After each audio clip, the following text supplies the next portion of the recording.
এই পর্ব থেকে আমরা হেডারের ডিজাইন করব। তারপরে বাকিগুলো। তো সর্বপ্রথমে আমাদের এটাকে সুন্দরভাবে অনুধাবন করতে হবে যে এটা কন্টেনার উইথ কত বা ফন্ট টন্ট হাবিজাবি এগুলো সব আমরা দেখে নিয়েছি, ঠিক আছে।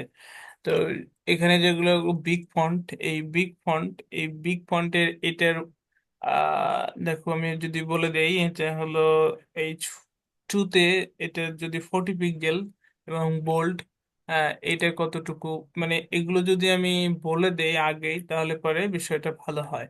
মানে ফন্টের বিষয়টা যখনই আমি H1 কল করব বা H2 কল করব বা H3 কল করব তখনই যাতে আমাদের আলাদা করে ফন্ট সাইজ এবং অন্যান্য বিষয়গুলো দিতে না হয়, সেটা গ্লোবালি। এটা আমরা আর একটু পরে দেখতেছি। এখন আমরা এখানে বোঝার ট্রাই করি কন্টেনারের বিষয়টা। তো কন্টেনারে আমরা এই এটা দেখতেছি যে এটা বিভিন্ন জায়গায় কন্টেনার উইথ বিভিন্ন রকম, 1236 কোথাও, কোথাও 1183, আবার এখানে কোথাও হেডারে আছে 1286। তো বিভিন্ন জায়গায় বিভিন্ন রকম হওয়ার ধরুন আমরা একটা অ্যাভারেজ কন্টেনারের উইথ নিয়ে নিব। তো অ্যাভারেজ কন্টেনারের উইথ এটা দেখো 1240, এখানে অ্যাভারেজ কন্টেনারের উইথ আমি ধরে নিলাম যে 12 পিক্সেল। অ্যাভারেজ কন্টেনারের উইথ 12 পিক্সেল, এবং আমি এটাকে মোজিলাতে উম, বোঝার ট্রাই করি যে, এবং কন্টেনারের ক্ষেত্রে আমরা হুম, ও, আচ্ছা আমাদের এটা নেই, এখানে আমি কিছু দেইনি যার কারণে অ্যাভারেজ কন্টেনারের উইথ আমরা ধরে নিলাম 1200, এবং আমি কন্টেনারের উইথ যখনই 12 পিক্সেল ধরে নিয়েছি, এখানে আমি একটা ট্রিক্স খাটাবো কেন, যাতে আমাদের মোবাইলে যাওয়ার পরে বারোশো সেখানে পঞ্চাশ তাই তো? ট্রেডিং এর সমস্যা না হয়, বলো। 1250 পিক্সেল নাকি 1200? না, আমি অ্যাভারেজ কন্টেনারের উইথ ধরে নিলাম 12 পিক্সেল, ঠিক আছে। কেননা দেখো এখানে তোমার দেওয়া আছে হলো, সরি 1250, 1286। যখন আমি 1200 নিব তখন এদিকে অনেক চাপাচাপি হবে, এরকম দেখা যাবে না। তো 1286 আবার আমরা হেডারের স্পেশাল কন্টেনার হিসেবে আলাদাভাবে নিতে পারি, ঠিক আছে। সেটাকে আমি হেডার কন্টেনার হিসেবে নাম দিয়ে দিতে পারি, বা হেডারের ক্ষেত্রে হেডার ফুল উইথ থাকলো, এই পাশ থেকে এইটুকু যে 54 পিক্সেল, এই পাশে দেখো 60 পিক্সেল, আবার এখানে বিভিন্ন জায়গায় বিভিন্ন রকম। তো আমি এই সব কিছুকে এখানে নিয়ন্ত্রণ করি। আর অ্যাভারেজ কন্টেনার ধরলাম আমরা 1250 পিক্সেল, কত, অ্যাভারেজ কন্টেনারের উইথ ধরলাম 1250, ঠিক আছে। এবং কন্টেনারের উইথ ধরার পরে এবং কন্টেনারে আমরা অবশ্যই মার্জিন অটো এভাবে করতে পারি। আর এখানে দেখো পেডিং যখনই আমি এই যে 0-20 পিক্সেল দিব তখন এখান থেকে 40 পিক্সেল কমে যাবে, তখন হয়ে যাবে কি 1200 পিক্সেল। কেন বলো তো? পেডিং এর জন্য। হ্যাঁ, পেডিং এর জন্য, কারণ সিএসএস এর যখনই বক্স সাইজিং বর্ডার বক্স করে তখনই কি করে, পেডিং গুলো ভেতরের দিকে কাজ করে, তাতে কন্টেন্টের উইথ থাকুক, আর মানে কন্টেন্টকে ভেতরের দিকে ঠেলে দেয়। আর এই হুম। বিষয়টা আমরা এখানে কেন করতেছি, এটা আসলে রেসপন্সিভে অনেক বেশি ইফেক্টিভ হয়। আমরা সেটা বোঝার জন্য এখানে একটা জাস্ট একটা আচ্ছা হেডারের এখানে জাস্ট এখানে র্যান্ডম যা আছে আমি সেটাই নিলাম, এবং হেডারের এটা নিলাম, কিন্তু ও, এটা আসলে পুরোপুরি একটা কোড করে দিছে, আমাদের অসুবিধা নেই, জাস্ট বোঝার জন্য কাট করলাম ডট কন্টেনার। এটা আসলে একটু বোঝাটা দরকার, হ্যাঁ কেন, এই দেখো এটা করে দিলাম, ঠিক আছে। এরপরে এই যে কন্টেনারটা আমরা এখানে নিলাম, এই কন্টেনারের জাস্ট আমি ফর টেস্টিং পারপাস এখানে আমি একটা ব্যাকগ্রাউন্ড কালার দিব, হ্যাঁ, জাস্ট বোঝার জন্য, যে কালারই হোক এই কালারটা একটু দিয়ে দেখলাম। এবার এখানে চলো যাই, এখানে দেখো নিচের গুলো আমাদের বাদ দিতে হবে যাতে উপরেরটাকে বুঝতে আমাদের সুবিধা হয়। আচ্ছা, এটা বাদ দিলাম। আর কমেন্টের রাখলাম। মানে রেসপন্সিভের ক্ষেত্রে বিষয়টা বোঝা খুবই, তো এটা হলো কন্টেনার, তাই না? হুম। বুঝতেছি। এখন হ্যাঁ, দেখা যাচ্ছে। বুঝতেছি। আচ্ছা দেখো, এখানে দেখো কন্টেনারের ম্যাক্স উইথ দিস কত, 1250, তাই না? এই যে, আর এখানে যে 20 পিক্সেলের পেডিং, তাহলে 1250 আর আর 20 পিক্সেল করে কমে গেল। তাহলে এখান থেকে এই পর্যন্ত আসলে আছে কতটুকু? দেখো, এখানে এই কন্টেনার হলো 1250, ঠিক আছে। আর দেখো, যখন আমি এই যে হেডিংকে ধরছি, হেডিংকে দেখো, একটা জিনিস সুন্দরভাবে খেয়াল করো। হুম, 1210। হ্যাঁ, 1210 1210। দেখাচ্ছে। হ্যাঁ, এই যে এখানে দেখছো, এটার আসলে উইথ দেখাচ্ছে কেন 1210, কারণ এই পাশে 20, এই পাশে হ্যাঁ, 20। এখন আমার প্রশ্ন হচ্ছে, আমি এই 20 পিক্সেল কেন দিলাম কন্টেনারে, তাই না? হুম, 20 পিক্সেল না দিলেই তো হয়ে হ্যাঁ, যেত। আর এখানে আরো একটা বিষয়, তাহলে আমাদের এখানে 1210, কিন্তু আমি কন্টেনার উইথ চাই কত, 1250, তাই না? তাহলে এখানে হয়ে যাচ্ছে আমার কন্টেনারটা 1210, তাহলে পারে আমাদের এই কন্টেনারের উইথটা অবশ্যই কি 1290 করতে হচ্ছে, তাহলে 1250 হচ্ছে, তাই না? হ্যাঁ। বিষয়টা বুঝতে পারছি। এখন দেখো, আমার কন্টেনারটা 1290, এবং এই চয়নে ধরলে 1250, তাহলে আমাদের কন্টেনারের মেজারমেন্টটা হয়ে গেল। প্রশ্ন হচ্ছে, আমি কন্টেনারের এখানে পেডিং কেন দিলাম, ডানে বামে পেডিং কেন দিলাম, তাই না? হ্যাঁ, আচ্ছা, কেন? পেডিং, আমি যদি পেডিং তুলে দেই, ঠিক আছে। এখন যখন আমি পেডিং তুলে দেব, দেওয়ার রেসপন্সিভ মোডে গেলাম, দেখো, মোবাইলের ক্ষেত্রে আমাকে এই পাশে এবং এই পাশে গ্যাপ মেনটেন করতে হবে, গ্যাপ কিন্তু নেই, দেখছো? হুম, হ্যাঁ, হুম, এই যে মোবাইলে যতক্ষণ পর্যন্ত না এই কন্টেনারের ওয়েট এখানে 1250-এর উপরে যাবে, ততক্ষণ পর্যন্ত এটা গায়ে গায়ে লেগে থাকতেছে, দেখছো? যখন আমি 1250 পিক্সেলের উপরে যাচ্ছি, ততক্ষণ মানে তখন এটা আসলে এই পাশে গ্যাপ রাখতেছে। তাহলে এটা কিন্তু একটা খারাপ ইফেক্ট ফেলবে, তাই না? ইফেক্ট কেমন? আবার নিচে এসে আমাদের কন্টেনারের উইথটা দিতে হবে, মানে একই কাজ আবার করতে হবে, যে কন্টেনারের ক্ষেত্রে এটার পেডিং এতটুকু, এটার পেডিং এতটুকু, এভাবে বলে দিতে হবে। কিন্তু আমি যদি এইখানেই পেডিং ইউজ করি গ্লোবালি, তাহলে দেখো গায়ে গায়ে গায়ে লেগে আসতেছে না, আবার মোবাইল স্ক্রিনে গেলেও আমাকে আলাদাভাবে আর কোথাও পেডিং ইউজ করতে হবে না। তার মানে গ্লোবালি এটা সেট হয়ে গেল, ঠিক আছে। এখন কোথাও আবার কি করতে হবে, আমার কন্টেনারের উইথ 0 রাখতে হতে পারে, ঠিক আছে।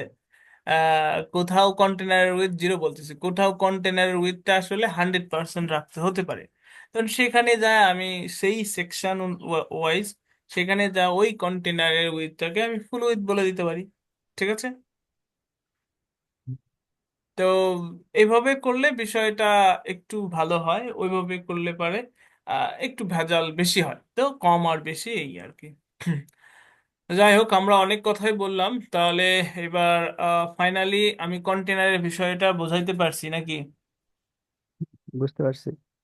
হ্যাঁ, একদম নিশ্চয় না? বুঝতেছি। আচ্ছা, ঠিক আছে, তাহলে আমরা এখানে তারপর এবার ওখানে হেডার কন্টেনারের সাইজটা ফিগমাতে কত বলছে, 1200 সামথিং? না না না, এখানে এটা 1286 বলতেছে। 1286। ওকে, ওকে। আচ্ছা, তুমি হেডার কন্টেনার আলাদাভাবে নাম দিয়ে করতে পারো। হুম। তো থাক, ওটা নিয়ে আমরা পরে কথা বলতেছি। এখন আমরা এখান থেকে এটারে এক্সপোর্ট করব অবশ্যই, এই বিষয়টা দেখতে হবে। দেখো এখানে এই আইকনটাকে আলাদাভাবে এক্সপোর্ট করতে পারো, আবার হলো হুম, দুটাকে একসাথেও এক্সপোর্ট করতে পারো। তো আমি দুটাকে একসাথে এক্সপোর্ট করব, এবং একটু এটা উম, আচ্ছা, এইভাবেই এক্সপোর্ট করি, ঠিক আছে। আচ্ছা, এক্সপোর্ট করলাম। হুম, এটা এখানে ফ্রেম আকারে আসতেছে। হ্যাঁ, আবার তুমি যদি চাও যে এই লেখাকে আলাদাভাবে দিবে, এবং এইটা একটা ইমেজ, দেখো এখানে এটা একটা ইমেজ, সেটাকে আলাদাভাবে যে এক্সপোর্ট করবে, সেটাও করা সম্ভব। তো আমি দুটাকে একসাথে এক্সপোর্ট করলাম, সুবিধা হবে এবং তাড়াতাড়ি হবে তার জন্য। তারপরে ওইটাকে এক্সপোর্ট করলাম। এবার আমাদের এই আইকনটাকে এক্সপোর্ট করি। এগুলোকে দেখো, এটা আইকন, আইকনিফাই একটা প্লাগ ইন ইউজ করে সেখান থেকে ইউজ করেছে। আচ্ছা, যাই হোক, আমরা এখানে আইকনটাকে পিএনজি, এসভিজি, এসভিজি আকারে আইকনটাকে এক্সপোর্ট করতে পারবো, ঠিক আছে। তো এসভিজি কোড আকারে সেভাবে না করে দেখ, পিএনজি আকারে ইউজ করা আসলে ঠিক না। এরা যেরকম আইকনিফাই নামে এইখান থেকে হুম, এই জায়গায় থেকে আইকনটা ইউজ করেছে। তো এই যে এখান থেকে আইকনগুলোকে এরা এক্সপোর্ট করেছে হুম, এই জায়গায়। এখন তুমি এখানে যা আইকনি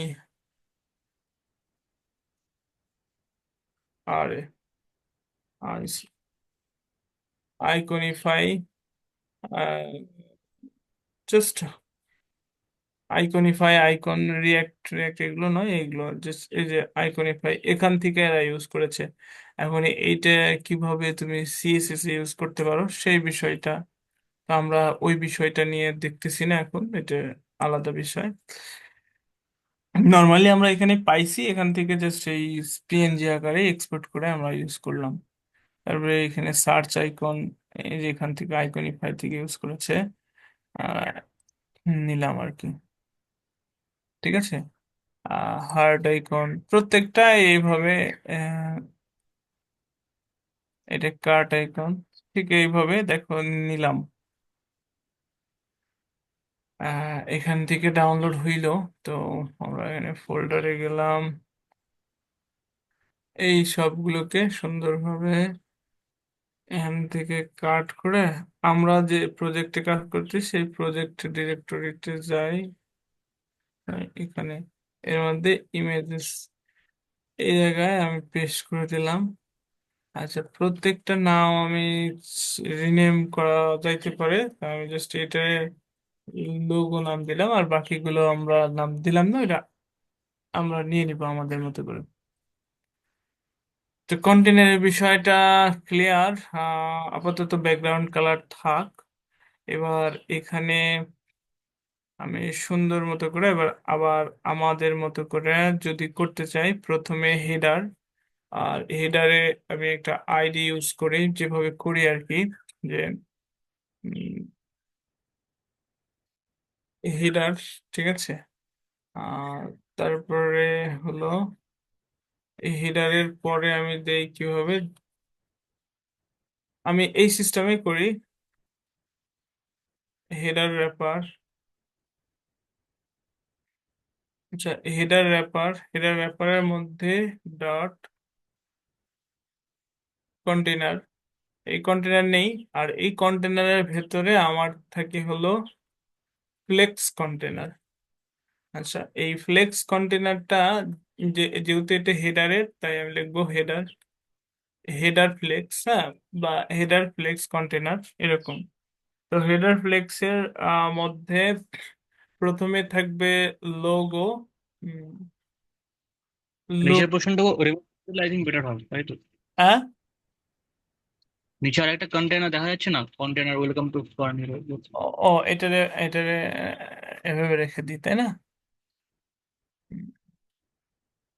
আচ্ছা, তাহলে বুঝতে পেরেছি যে কোথায় রেজাল্ট হচ্ছে। উম, এই, ঠিক আছে। আচ্ছা, তাহলে এটা হলো হেডার ফ্লেক্স বা হেডার ফ্লেক্স কন্টেনার, এরকম কিছু। তো হেডার ফ্লেক্স এর প্রথমে লোগো, লোগোর মধ্যে কি থাকে, লোগো, লোগোর মধ্যে এর মধ্যে আইএমজি, মানে এরকমই তো। লোগো যেহেতু একটা ইমেজ, সো ইমেজটা আমার কি, ইমেজেস স্ল্যাশ এই যে লোগো ডট পিএনজি, ঠিক আছে। আচ্ছা, এটা লোগো। আর আমরা জানি যে ফ্লেক্স আকারে কাজ করে, চাইল্ড মানে প্যারেন্ট এবং চাইল্ড আকারে কাজ করে। তো হুম, দিলাম এটা হেডার। এখানে দেখো বলছে যে হেডার রাইট, আসলে এটা হলো header main, header centre, header centre বলতে পারি, সেন্টার মেনু, হ্যাঁ, এটা বলতে পারি। তারপরে আর এটা শুধু মেনু নাম দিতে পারি।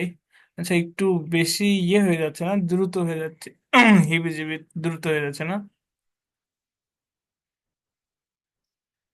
মানে গিটহাব কোপাইলট আসলে খুব দ্রুত কাজ করে ফেলতেছে। কোপাইলটের টেম্পোরারি টাইমের জন্য অফ করে দেওয়া যায় না? হ্যাঁ, হ্যাঁ, আমার এটা করা আছে, অনেক সময় কাজে লাগে। আচ্ছা, এটা হলো হেডার সেন্টার মেনু বা হেডার মেনু, যেটাই বলি। আর এটা মেনু, মেনুতে যেভাবে করা হয় ইউএল এলআই, ঠিক আছে, এইভাবেই তো করা হয়, তাই না? তাহলে এটা লোগো থাকলো, এটা হেডার মেনু থাকলো, আর এখানে হলো হুম, যে হেডার রাইট মেনু বা আইকন। হুম, এইভাবে এইভাবে দিলাম যাতে খুব দ্রুত হয়, header right menu.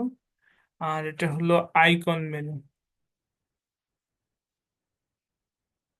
Icon menu, ঠিক আছে। আহ,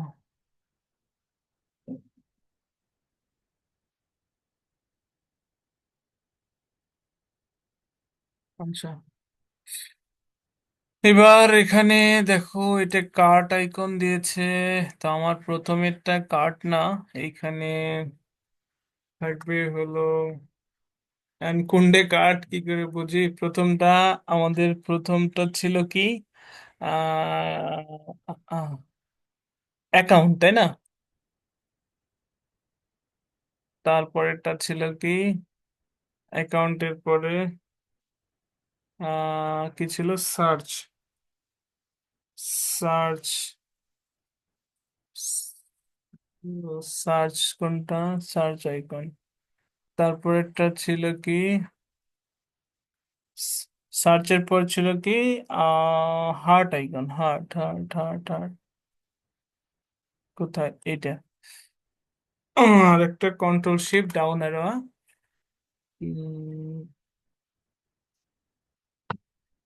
এটা হলো কোনটা, লাস্টেরটা কোনটা, শপিং কার্ট আউটলাইন।